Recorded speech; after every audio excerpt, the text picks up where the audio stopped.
Okay, tonight I have something different. This is an Ampex AG-440. This is a reel-to-reel, studio reel-to-reel deck that would have been used commercially. And all your major artists from the 60s into the 70s would have used an Ampex deck like this. This happens to be a 2-channel. I think they made this up to like 8-channel. So it would have been much wider tape and such, but this is a 2-channel. We sent the heads in for relapping to JRF. So we've got these to the best condition they can be. However, there's only like 20% life left. But the fact is, running good. Spent a lot of time cleaning this up, merging some parts from some other units, and it really works like a charm. And we got the reproduce units up here, preamps. And I just love the amber glow from this. And right here, you can do bias calibration and make all sorts of specific adjustments to match the tape, which my son has done. Tonight, I'm actually using a Pioneer VSX-9900S. So this is a around a 1990, 1991 receiver. So it's not a period correct receiver, but oh well. Anyways, here's the Ampex AG-440.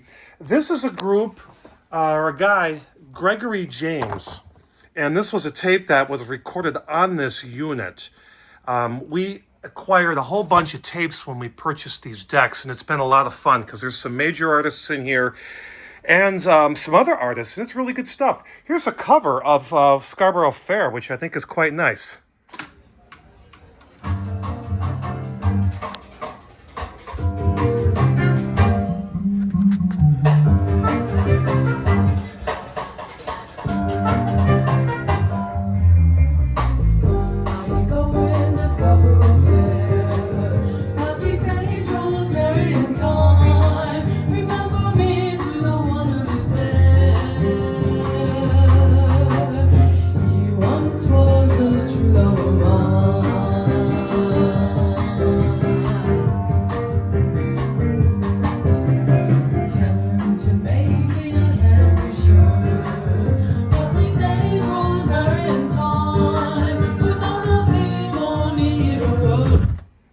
Unbelievable how well this thing records and plays back, and I can see why the artists use these, and they were everywhere. It seems like every time I look at pictures of bands from the 60s and 70s, you see an Ampex AG-440 somewhere in the studio, and sometimes multiples. So really cool to have a piece of history here, and this one is working about as good as it's going to get.